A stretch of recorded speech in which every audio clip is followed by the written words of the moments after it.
Hello, aviation enthusiasts. It's Natalie, Flygirl Kelley, and I've got something I want to talk to you about today. My mother recently watched some kind of scary aviation show and came panicking to me about what I was going to do if I encountered this situation. So, came up with a little plan, and before I share that with you, I just wanted to ask you to subscribe to my YouTube channel. I'm going to be making videos every week with some pointers and tips for those of you that are interested in aviation.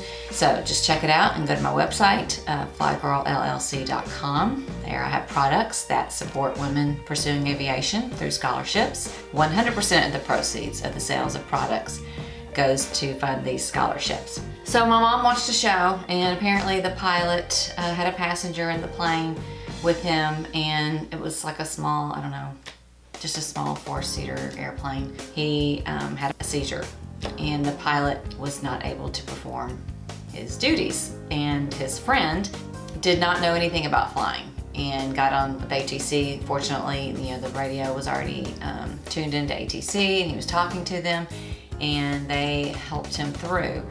But this kind of brought up a scenario where I have 3 children and I take people flying quite a bit, and my mom was like, you need to teach them how to just land. I mean, if something happened to you, then they need to know how to land. So I came up with a little laminated sheet with kind of the basics of what anyone would need to do if something happened to me and they were in the plane with me, how they could actually land the plane.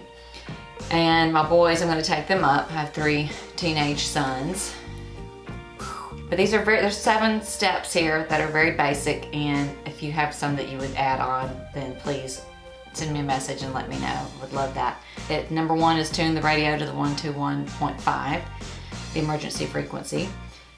Look for an airfield or a flat landing space.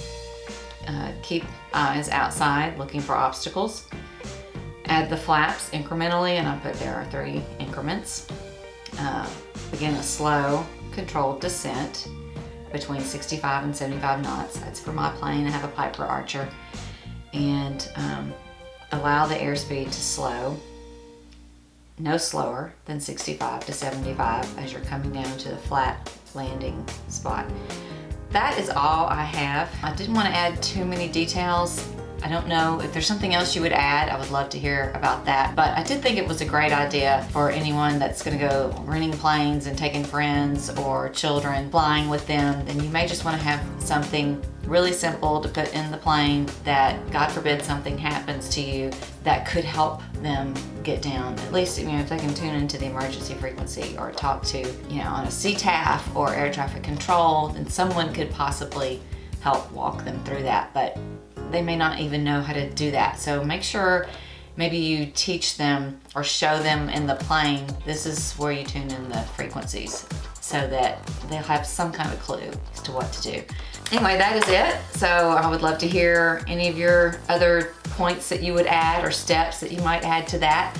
And hopefully that'll never happen to you or to me, but I think it's a good idea to be prepared in case something does happen, that your passengers can hopefully have a good chance of landing the plane safely.